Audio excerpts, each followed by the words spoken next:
Alhamdulillah jemaah sekalian, kita kembali melanjutkan kajian kita.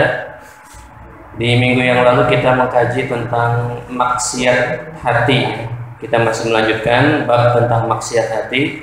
Saya mengulang sedikit bahwa di pertemuan yang berlalu kita membaca satu ayat, ya. Faman kana yarju liqa'a rabbih falyamal 'amalan shalihan wa la yusyrik bi ibadati rabbih ahada.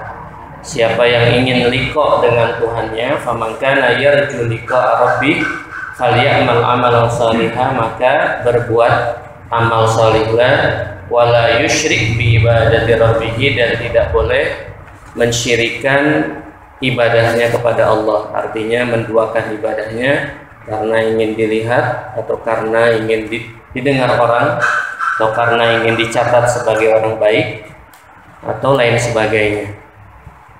Baik jemaah sekalian, itu pelajaran kita di minggu yang lalu.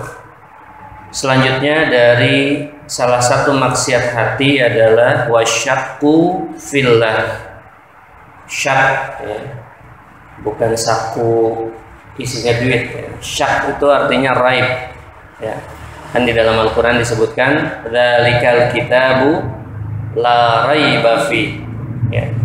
Nah, maka kalau dengan Al-Quran saja kita nggak boleh raib, tidak boleh ada keraguan sedikit pun dengan Al-Quran, apalagi dengan Allah, ya. Asyakku fillah, keraguan terhadap Allah, itu bagian daripada kemaksiatan yang ada dalam hati. Dan menurut para ulama ini adalah kemaksiatan yang terbesar. Jadi syak fillah itu adalah sebuah kemaksiatan yang besar sekalipun orang tidak melihatnya, ya. Karena dengan keraguan kita kepada Allah itu bisa mengeluarkan dia dari keislaman. Nah, itu. Jadi karena efeknya bisa mengeluarkan dia dari keislaman, sehingga syak kepada Allah, ragu kepada Allah, itu menjadi dosa yang sangat besar. Salah satu syak kepada Allah itu adalah suudzon, ya. Jadi suudzon itu tidak hanya kepada makhluknya, jemaah sekalian. Kadang-kadang kita nggak sadar kita suudzon sama Allah. Kadang-kadang, ya Allah kenapa sih? Gitu ya. Seakan-akan menyalahkan Allah. Ya Allah, uang saya baru aja gajian, ya, baru aja dikasih amplop, udah hilang, ya Allah. Nah, itu hati-hati suudzon kepada Allah, ya. Apalagi misalnya ada rekrutmen pegawai, ya, merasa paling bagus, nah, saya pasti diterima. Ya Allah, kenapa dia diterima padahal saya tahu dia, gitu. Nah, itu juga salah satu suudzon kepada Allah, ya. Nah, kalau itu diteruskan, suudzon seperti ini bisa mengeluarkan dia, ya. Kenapa kita suudzon kepada Allah? Salah satunya karena kita kurang banyak menyebut kebaikan Allah, ya. Salah satu menyebut kebaikan Allah itu dengan berkata alhamdulillah. Nah, itu supaya kita ingat bahwa Allah itu maha baik. Tapi kadang-kadang kita kelepasan, gitu ya, lupa sama kebaikan. Justru kebaikan makhluk yang sering disebut-sebut, ya. Ada orang baik setiap bulan misalnya ngirim beras, kita sebut-sebut, ya, nggak pernah kita suudzon sama orang itu, ya. Tapi berapa banyak kebaikan yang Allah beri kepada kita yang kita nggak pernah sebut, gitu. Itu yang mungkin menghadirkan kita menjadi syak kepada Allah karena kurangnya kita menyebut kebaikan Allah, ya. Bahkan kadang-kadang jemaah sekalian ada yang bertanya, ya, Pak, ini saya doa udah sebulan lebih nih, kenapa Allah nggak ngabulin doa saya? Nah, itu juga hati-hati, itu lama-lama bisa syak, ya. Kita doa aja jemaah sekalian, itu sudah Allah kabulkan. Doanya aja, kita berdoa itu sudah Allah kabulkan, ya. Jadi pengkabulan Allah itu dalam doa kita itu tidak harus berupa materi yang kita minta, ya. Kita berdoa, hari itu juga Allah kabulkan berupa pahala, ya. Walal akhiratu khairul laka minal ula. Akhirat itu lebih utama dibandingkan dengan dunia ini. Kita mintanya dunia, ya Allah, berikan aku, mudahkan aku dalam rezekiku, ya, sehatkan aku dan seterusnya. Ternyata besok sakit, padahal mintanya sehat. Langsung syak kepada Allah. Ya Allah, kemarin saya minta selamat di jalan ini, malah kejadian misalnya tabrakan. Ya Allah, di sepanjang jalan saya ini kan berdoa terus, bahkan dengerin murotal gitu. Tapi ternyata kejadian juga saya nabrak, misalnya seperti itu. Itu mungkin dialami, ya. Dan ya kita banyak lupa sama kebaikan-kebaikan yang Allah berikan. Maka banyaklah bersyukur. Idza ahabba syai'an katsura dzikru. Kalau orang itu sudah banyak mencintai seseorang, dia pasti banyak menyebut. Sehingga apapun yang terjadi, itu yang disebut alhamdulillah gitu. Ya. Makanya kata Rasulullah, seorang mukmin itu lebih bagus dibanding yang lainnya. Kenapa? Ketika dia tertimpa musibah, dia sabar gitu ya. Ketika dikasih kenikmatan, dia bersyukur. Jadi tidak ada suudzon, tidak ada syak kepada Allah Subhanahu wa taala. Mudah-mudahan kita dilindungi daripada syak kepada Allah. Wa illa min makrillahi wal qunuti min rahmatillah. Kalau tidak berupa keraguan kepada Allah, ada al-qunut min rahmatillah. Ada rasa putus asa daripada rahmat Allah. Ya. Merasa Allah tidak menyayangi kita, merasa Allah tidak melihat kita, itu termasuk bagian daripada ma'asil qalbi, ya, maksiat dalam hati. Jadi jangan berputus asa kepada Allah. Sekalipun dosa-dosa kita besar, ya, tidak terhitung, Allah tetap merahmati kita. Sekalipun dia pendosa, ya, pemaksiat yang besar, tetapi Allah pasti merahmati orang tersebut ketika dia kemudian bertobat dan seterusnya. Wat takabur ala ibadillah, dan takabur terhadap hamba-hamba Allah. Ya. Apa itu takabur? Di sini dijelaskan, ya. Takabur itu memang artinya sombong secara bahasa, ya. Tapi kemudian disyarah disebutkan wa huwa raddul haq, ya. Khilaful batil ala qailihi. Yang dimaksud dengan takabur atau sombong adalah khilaful batil, menyelisihi yang batil, ya, memutarbalikan kebaikan, ya, ala qailihi, ya, ketika dia berkata bagi yang mengatakan tadi. Jadi memutarbalikan fakta, yang benar menjadi salah, yang salah menjadi benar, itu adalah takabur, ya, menurut syarah di sini. Ya, batil dalam artian batil keburukan dalam agama seperti itu. Ya. Wastihqarin nas, kemudian termasuk maksiat hati adalah istihqarin nas, menyepelekan atau merendahkan manusia siapapun dia. Di sini umum istihqarin nas. Kalau tadi takabur ala ibadillah, hamba Allah berarti muslim. Takabur kepada hamba Allah yang memiliki, ya, tauhid. Nah, kalau istihqar, ya, merendahkan, itu umum, bukan hanya merendahkan muslim tapi non muslim juga gitu. Istihqarin nas, merendahkan manusia. Oke.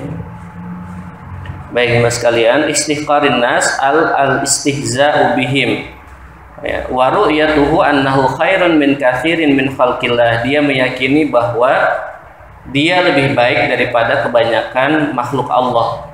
Jadi itu juga bagian daripada takabur, ya. Merendahkan orang lain, merendahkan manusia, kemudian, ya, dia melihat bahwa dirinya lebih baik daripada yang lain. Baik karena dia kaya, baik karena dia punya ilmu dan lain sebagainya. Qala al-Ghazali, al-Imam al-Ghazali mengatakan, yanbaghi laka an ta'lama annal khaira man huwa khairun indallah, ya. Kata Imam al-Ghazali, kalian harus mengetahui, engkau harus mengetahui, annal khaira, bahwasannya kebaikan itu, man huwa khairun indallah, itu adalah orang yang baik di hadapan Allah. Jadi kebaikan atau orang yang baik itu adalah orang yang baik di hadapan Allah, bukan di hadapan manusia. Ya, bisa jadi ibadahnya bagus di hadapan manusia, tapi ternyata di hadapan Allah dia rendah, gitu ya. Jadi yang namanya orang baik itu di hadapan Allah. Khairun indallah, kata Imam Al-Ghazali. Ya. Fiddaril akhirah, nanti di akhirat. Jadi penentuan ini orang baik, orang buruk itu nanti di akhirat, ya. Jadi kita memang harus mawas diri ketika kita banyak beribadah, maka gangguannya itu. Ana khairun minhu, saya lebih baik daripada dia. Ini padahal sifat syaitan ketika dikutuk oleh Allah. Ana khairun minhu, saya lebih baik daripada Adam. Ana khairun minhu. Sebab itu ini harus kita waspadai, jangan sampai terbesit di dalam hati kita. Kita lebih baik, kita lebih rajin, kita lebih dan lebih seperti itu, ya. Wadzalika ghaibun, dan kebaikan di akhirat di hadapan Allah itu gaib, nggak ada yang tahu. Satupun gaib, ya, daripada manusia. Wa huwa mauqufun 'alal khatimah, dan itu biasanya mauquf, bisa terlihat al khatimah ketika di akhir. Ketika orang itu meninggal baru bisa dilihat ini orang husnul khatimah, ini orang su'ul khatimah. Jadi sebelum kita mati kita nggak bisa bilang ana khairun minhu. Nah, kalau udah mati baru kelihatan. Tapi kita nggak bisa ngomong kayak udah nggak ada, ya. Gitu. Jadi orang yang sombong salah satunya tadi, ana khairun minhu, saya lebih baik daripadanya. Padahal belum tentu, karena itu adalah hal yang gaib. Kita nggak tahu nanti, ya, husnul khatimah atau su'ul khatimah. Ada dalam hadis, ya, dalam Arba'in An-Nawawiyah itu. Ada orang yang fayamalu bi amalil akhirah, dia melakukan ibadah-ibadah akhirat, ya.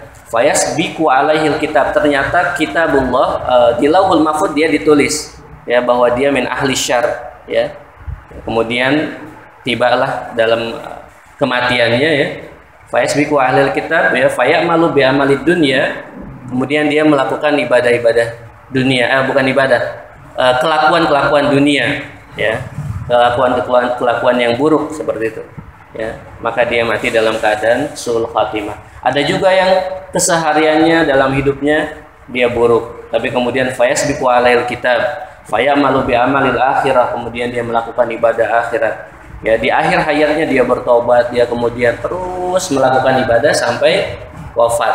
Nah, itu semua ada di Lauhul Mahfuz, sehingga kita tidak boleh mengatakan ana khairun minhu, ya. Enggak tahu kita husnul khatimah atau su'ul khatimah. Kita berdoa setiap kali, ya, pertemuan, ya Allah biha, ya Allah biha, ya Allah bi husnil khatimah. Padahal kita selalu melakukan, ya, santri-santri lah misalnya di pesantren, ibadahnya rajin, sholat tahajudnya rajin, kemudian ngajinya rajin, tapi mereka terus zikirnya itu ya Allah biha, ya Allah biha, ya Allah bi husnil khatimah. Habaib semua ya Allah biha, ya Allah. Padahal mereka orang baik. Kenapa? Karena nggak ada yang tahu nanti khatimahnya itu su'ul khatimah atau husnul khatimah. Tapi memang isyarat untuk husnul khatimah itu biasanya, ya, dari awal. Kalau dia husnul amal, insya Allah husnul khatimah, itu isyaratnya. Sekalipun itu tidak menjamin, karena semuanya gaib, ya. Semuanya tidak ada yang tahu. Ada yang berlogokan agama, ya, tapi juga ditangkap, ternyata tangkap KPK misalnya. Ada yang berlogokan dalil-dalil juga ditangkap KPK. Orang yang biasa malah nggak ditangkap misalnya, tidak terjerat korupsi dan lain sebagainya. Nah, itu kita nggak tahu, ya. Oke. Al-fulus tulayyinun nufus, itu kata ulama. Jadi fulus itu, uang itu bisa memutarbalikan hati kita. Al-fulus tulayyinun nufus, ya. Apa namanya, keyakinan itu bisa diobrak-abrik dengan fulus, dengan dunia, ya. Jadi kita wallahu alam, kita nggak tahu. Insya Allah kita selalu berdoa ya Allah biha, ya Allah bi husnil khatimah. Baik, kemudian mauqufun alal khatimah, fa'tiqaduka fi nafsika annaka khairun min ghairika, maka keyakinanmu terhadap dirimu bahwa engkau adalah lebih baik daripada orang lain, itu jahlun mahdun, itu adalah kebodohan yang murni, kata Imam Al-Ghazali. Bal yanbaghi alla tanzur ila ahadin illa wa tara annahu khairun minka. Ya. Akan tetapi seharusnya engkau melihat, tidak melihat kepada seseorang kecuali engkau melihat orang lain itu lebih baik daripada engkau.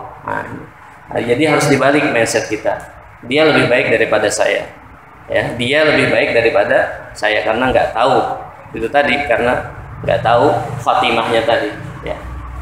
Bahkan mas kalian dalam satu dalam satu cerita para ulama, sekalipun kita melihat ada orang yang memegang miras, ya, memegang botol alkohol, minuman batu berarti keras, ya.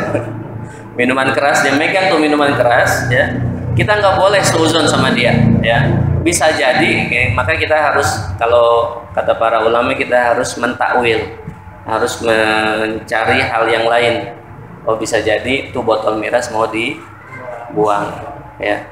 Ya, tapi kalau memang ada, ya harus dilaporkan seperti itu. Tapi dalam hati kita, makanya ma'asil qalbi itu di dalam hati, ya, bukan dalam gerakan kita. Kalau dalam gerakan ya kita laporkan dan seterusnya misalnya. Nah, tapi ketika orang bawa tadi alkohol, kita masih bisa mentakwil. Nah, bisa jadi ya itu buat dibuang atau apa takwilnya, jemaah sekalian, yang ke arah yang baik misalnya, atau dia taubat, dia mau buang itu alkoholnya. Bahkan sekalipun di mulutnya itu ada bau alkohol, ya, ada bau alkohol, apa takwilnya coba? Habis minum kopi, jelas itu miras yang dia minum, misalnya baunya itu.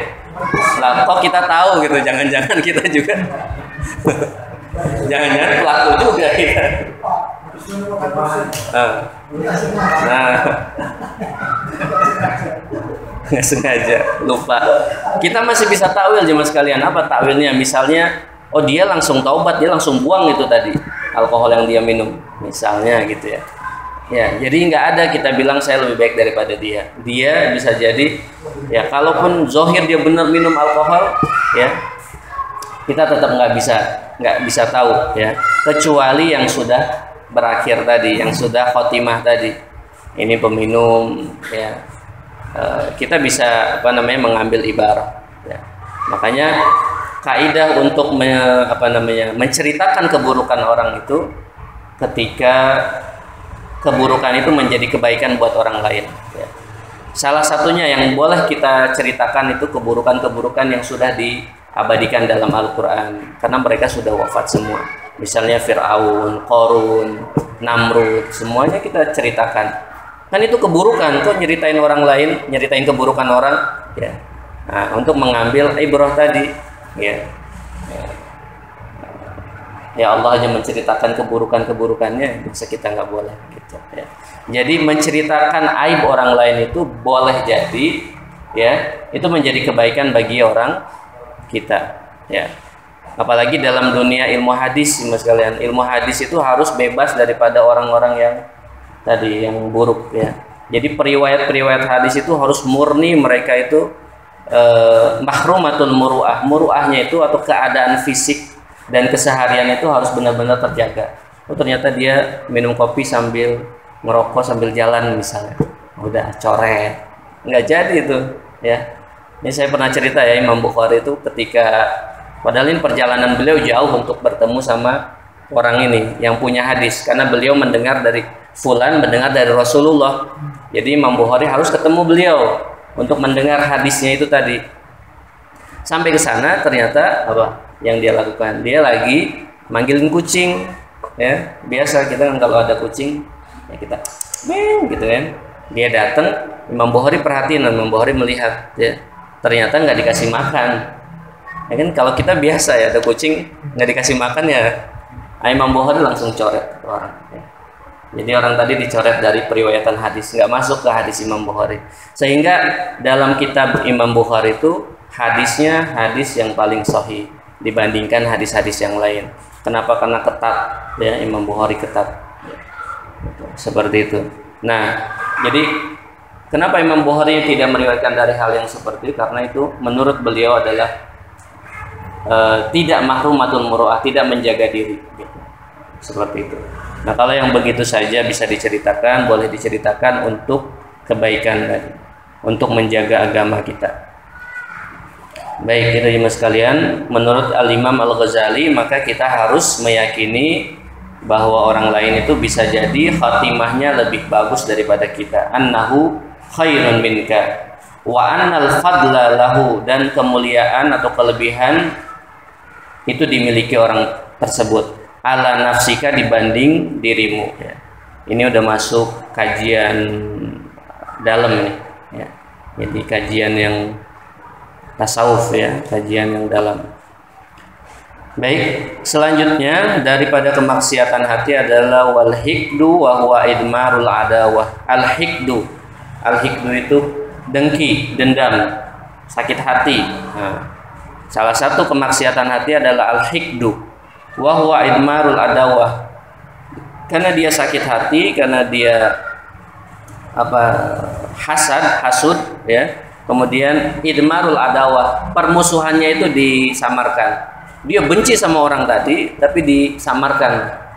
Jadi enggak misalnya dia mukul ya udah. Ya, cuman ada dalam hati dia bencinya itu.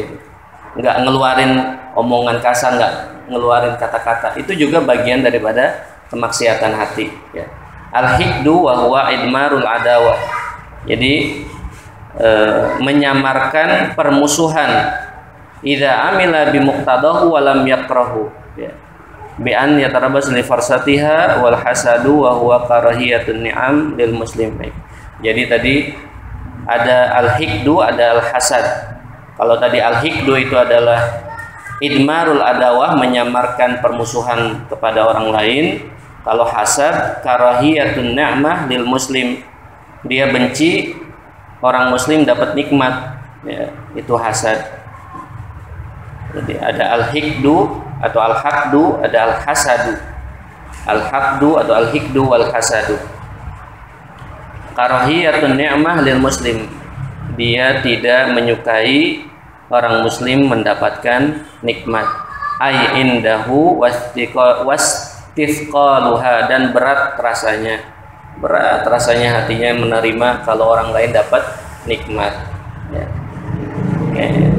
Idza lam yakrahu aw amila bi maqtadahu bi ayatamanna oke. Dan kemudian dia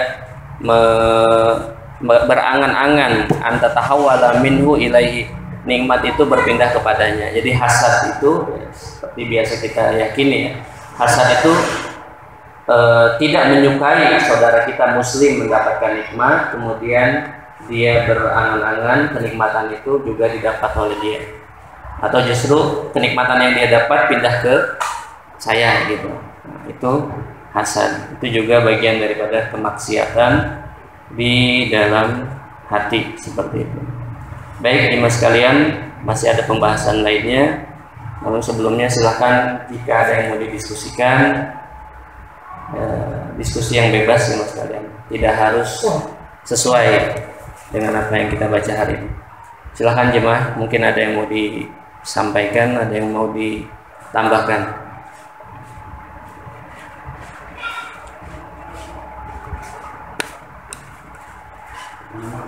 Ya. Kadang-kadang kita sholat orang Islam, tapi kadang-kadang juga dia percaya dengan orang-orang yang pintar. Contohnya kalau sholat itu dia bacakan orang Islam, dia berdoakan. Itu termasuk mendoakan sholat. Ya. Nah, sebenarnya kadang-kadang orang yang mereka paham Islam, tapi nanti dia masih melakukan jalan. Itu masuk mendoakan apa bisa gitu? Karena di daerah itu khususnya, daerah mayoritas banyak kan begitu. Ya. Baik, yang pertama orang pintar, orang bejo, atau dukun gitu ya. Ya. Orang pintar itu sama dukun nggak? Kalau beda, nah jadi gini, orang datang ke dokter berobat, percaya bahwa dokter ini memang obatnya ampuh gitu atau suntikannya ampuh dan memang terbukti gitu. Terus kita percaya gitu. Kita datang ke dokter kita percaya. Itu syirik nggak? Hah? Ayo. Apa bedanya misalnya ini? Kita datang ke dukun dan mungkin di sekitar itu orang tahu ini dukun ampuh nih. Kita datang kita percaya. Apa bedanya sama percaya sama dokter? Apa bedanya jemaah sekalian? Hah? Bedanya syariat. Syariat mengharamkan perdukunan gitu. Tapi syariat tidak mengharamkan tib ya, pengobatan ya. Kenapa perdukunan itu diharamkan ya? Karena perdukunan itu tidak meminta kepada Allah tapi meminta kepada selain Allah seperti itu. Ya. Kalau tib memang itu syariat, memang itu apa namanya? Alami gitu, manusiawi, dia mencari kemudian meneliti bahwa obat ini bla bla dan seterusnya. Jadi antara dukun dengan dokter kan kita benar sama-sama percaya misalnya. Tapi beda kepercayaan kita terhadap dokter dan dukun ya. Kalau orang pintar itu sama seperti dukun seperti tadi, misalnya sekarang dukunnya dirubah. Dukunnya pakai peci, pakai sarung ya, kita buang dukunnya dia ulama. Nah, kita datang ke ulama ya. Kemudian kita bawa air, kita minta doanya. Kita percaya sama ulama tadi karena karismatik. Apa bedanya datang sama dukun kita minta doain? Bedanya tadi syariat mengharamkan perdukunan tadi. Ya, karena caranya yang berbeda. Ya, kalau ulama mintanya sama Allah. Kemudian dengan wasilah itu kemudian didoakan seperti itu ya. Kalau dukun berbeda, jadi satu sisi percayanya sama gitu ya, tapi syariatnya menjalankan tadi itu berbeda alamiah. Kemudian yang kedua tadi apa yang kedua? Kejawen ya. Ya. Ya. Kalau di Banten itu masih ada Sunda Wiwitan ya, Islam yang masih mempercayai adanya kekuatan ruh. Dia Muslim Islam tapi masih ada kepercayaan, ada wiwitan, ada. Kalau mungkin kalau di Jawa itu tadi kejawen ya, terus selamatan, terus harus ada apalah ya, melibatkan kekuatan di balik kekuatan Allah gitu, selain Allah seperti itu. Nah, itu bisa mengeluarkan dia dari keislaman saat dia melakukan hal itu. Tapi kemudian kan dia sholat, dia syahadat lagi, dia masuk. Tapi ya tentu itu karena dosa besar dia harus taubat dan tidak melakukan lagi. Kalau dia terus dilakuin lagi, besok lakuin lagi, sholat lagi, besok lagi, nah itu hati-hati. Itu bisa ya kesyirikan yang diulang-ulang. Nah, itu bisa jadi tidak diampuni dosanya seperti itu. Jadi memang dia Islam tapi ada keyakinan selain kekuatan Allah gitu. Itu tidak bisa diterima. Makanya kalau berdakwah kepada mereka ya harus pakai harus pakai budaya dakwahnya. Nggak langsung ini syirik, nggak boleh. Langsung dia bawa pecut keluar, bawa pasukan. Iya.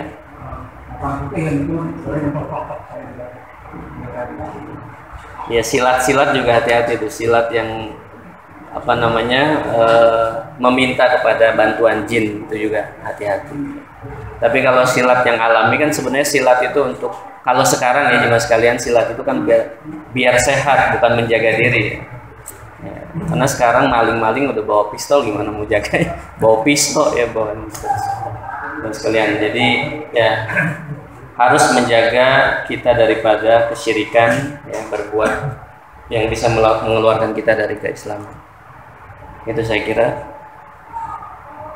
Ada tambahan silakan jemaah sekalian.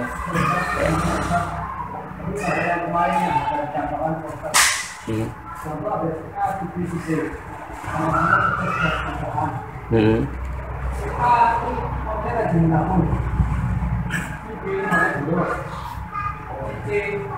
Kemudian nabung, tapi pas-pasan.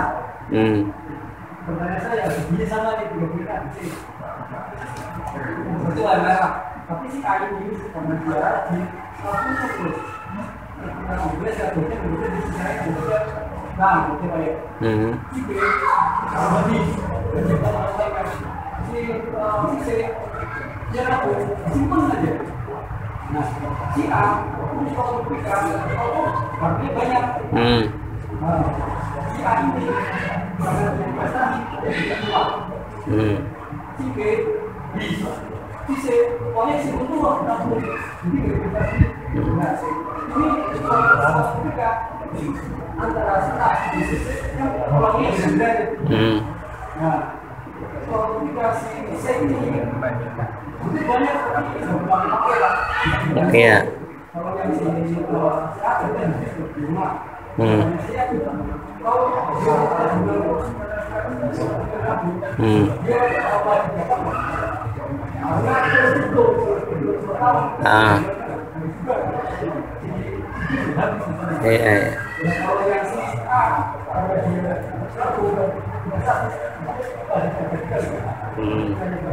Mana yang lebih bagus gitu ya? Baik. Dalam surat Al-Humazah itu kan kita baca wailul likulli humazatil lumazah alladzi jama'a malau wa adada. Wailul likulli humazatil lumazah. Bagi pencela maka wail, celakalah bagi orang-orang pengumpat, orang yang selalu mencela, merendahkan orang lain. Alladzi jama'a malau wa adada. Di antaranya mereka itu adalah orang yang jamaah, mengumpulkan dunia, ya. Wa addadahu, dan menghitung-hitungnya, ya. Alladzi jama'a mala wa addada. Nah, menghitung-hitung harta dunianya itu tanpa melihat hak yang Allah wajibkan. Jadi kan kemarin kita bahas ya, hak harta. Hak harta itu ada sedekah, ada infak, ada zakat. Ya, zakat mal, zakat fitri, kemudian yang paling banyak ya sedekah. Ya. Kalau zakat mal, zakat fitri itu sedekah wajibah, sedekah yang wajib. Tapi yang paling banyak adalah sedekah yang nafilah, sedekah yang sunnah. Melihat orang dalam kekurangan dan seterusnya.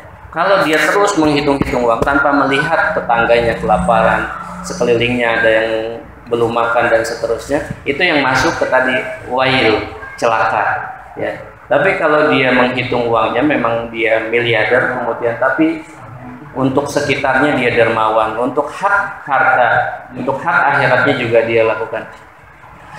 Jemaah sekalian, kalau kita bandingkan kiai atau ulama di kota dengan di desa, itu sangat berbeda jauh, ya.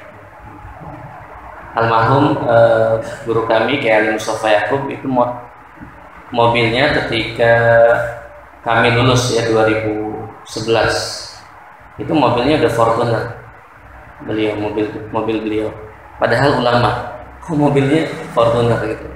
Apa beliau menghitung-hitung harta terus? Ya, enggak, ya. Kenapa mobilnya begitu? Karena memang mobilitasnya tinggi, dia harus jam segini udah di sini, jam segini dan seterusnya. Ya. Jadi ada hak harta juga beliau kalau mendapat sesuatu kebaikan dia sampaikan ke santrinya. Gitu. Jadi ada hal yang begitu. Jadi ada balancing. Ya. Dunia kita butuh, tetapi untuk jalan ke akhirat kita. Gitu. Maka yang tadi disampaikan, ya, gimana? Saya juga bingung. Mana yang lebih baik? Ya. Yang kalau tadi yang pas-pasan dia pakai untuk keseharian, ya, tapi juga dia nabung, ya.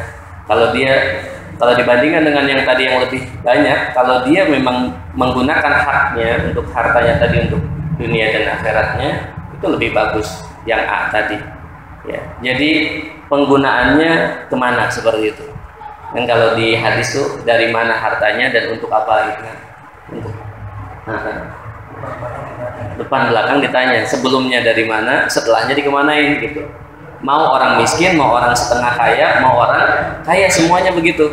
Orang miskin kalau dapat harta sedikit nanti tetap ditanya, tapi pertanyaannya tentu nggak sebanyak orang kaya gitu. Mana yang lebih bagus lagi? Yang lebih bagus yang kaya infaknya banyak gitu ya. Jadi jangan takut kaya ya. Orang kaya dengan kekayaannya bisa lebih dulu orang masuk surga dibandingkan orang miskin ya, kalau dia menggunakan kekayaannya untuk agama ya. Banyak guru-guru kami yang kalau dipandang segi dunia itu kaya raya, tapi juga di desa ya, di tempat kami di Sukabumi itu juga banyak kiai-kiai yang siangnya itu ke sawah gitu, macul dan seterusnya. Masih ada seperti dia punya madrasah ya, tapi gelangnya kiai, orang menyebutnya kiai. Memang beliau mumpuni dalam ilmu agama dan seterusnya dan seterusnya. Jadi sekali lagi bahwa harta itu tidak bisa dilihat daripada banyak atau sedikitnya, tapi dilihat dari tadi dua pertanyaan sebelumnya, digunakan untuk apa, seperti itu. Itu saya kira Pak, mudah-mudahan mencukupi.